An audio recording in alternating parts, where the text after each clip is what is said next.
অনেকে রোজা রাখে কিন্তু নামাজ পড়ে না, তাদের সম্পর্কে কি বলবেন? রোজা রাখে কিন্তু নামাজ পড়ে না, এদের সম্পর্কে বলবো তারা লুঙ্গি খুলে পাগড়ি বাঁধছে। লুঙ্গি খুলে যদি কেউ পাগড়ি বাঁধে এই নিয়তে যে পাগড়ি বাঁধলে সওয়াব হবে, কিন্তু লুঙ্গি যে খুলে গেল সেটার জন্য কবিরা গুনাহ হবে, সেটার খবর তার। ঠিক একইভাবে রমজানের রোজা রাখলে সওয়াব হবে, ফরজ আদায় হবে, কিন্তু এর চাইতে বড় ফরজ হলো 5 ওয়াক্ত নামাজ।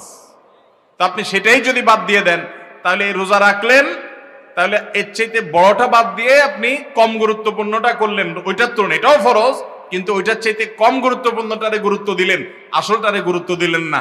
আপনি পাগড়ি পরার গুরুত্ব বুঝলেন কিন্তু লুঙ্গি পরার গুরুত্বটা বুঝলেন না।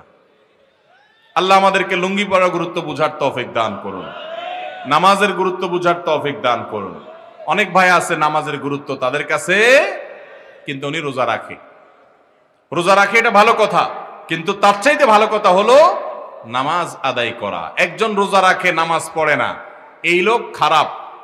কিন্তু আরেকজন নামাজ পড়ে রোজা রাখে না, সেই লোকটা এই প্রথম লোকটার চাইতে কম খারাপ। কারণ হলো সে আসল সবচেয়ে বেশি জরুরিটা করে, নামাজটা পড়ে, রোজা রাখে না, সে খারাপ, একটা হারাম কাজ করে, ফরজ তরক করে। কিন্তু আরেকজন নামাজই পড়ে না, রোজা রাখে, এই লোকটা ওই লোকটার চাইতে অধম। আল্লাহ আমাদেরকে নামাজের গুরুত্ব বুঝার তৌফিক দান করুন।